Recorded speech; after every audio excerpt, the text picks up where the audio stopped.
അങ്ങനെ ഈ യാത്ര തുടങ്ങിയിട്ട് ആദ്യമായിട്ട് നമ്മളൊരു ആനയെ കാണുന്നത്. അത് നമ്മൾ റോഡിന്റെ തൊട്ടടുത്തായിട്ടായിരുന്നു ആന ഉണ്ടായിരുന്നത്. അപ്പോൾ ആ ഒരു ഭംഗിയായ ഫ്രെയിമിൽ ആനയെ നോക്കി ഭക്ഷണം കഴിച്ചുകൊണ്ടിരിക്കുകയാണ് അയാള്. എന്തോ പുല്ലൊക്കെ കഴിച്ചുകൊണ്ടിരിക്കുകയാണ്. അതിന്റെ തൊട്ടടുത്തായിട്ട് നല്ല പൂവും ആ ഒരു ഫ്രെയിമിൽ തന്നെ ആനയെ കാണാൻ എന്തൊരു ഭംഗിയാണ്. അത് കഴിഞ്ഞ് നമ്മൾ അവിടുന്ന് കുറച്ചും കൂടി മുന്നോട്ട് പോവാണ്. നല്ല അതിമനോഹരമായിട്ട് നല്ല റോഡിലൂടെ അങ്ങനെ യാത്ര ചെയ്യാണ്. ഒരുപാട് നല്ല നല്ല കാഴ്ചകളാണ് നമുക്ക് കാണുന്നത്. പിന്നെയും മാനാണ്.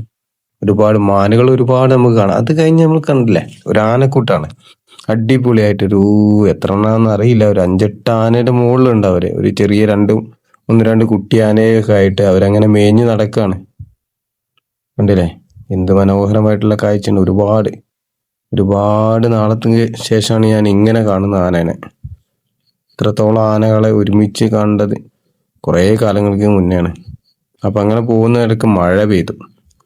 ആ മഴ പെയ്തു, ചെറിയൊരു മഴയൊക്കെ നനഞ്ഞ അങ്ങനെ പോവാണ് നമ്മളെ കാട്ടിലൂടെ.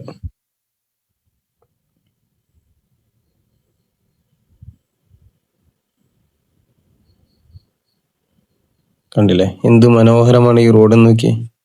അതിമനോഹരമായിട്ടുള്ള ഭൂപ്രകൃതിയിലൂടെ നമ്മളിങ്ങനെ യാത്ര ചെയ്യാണ്.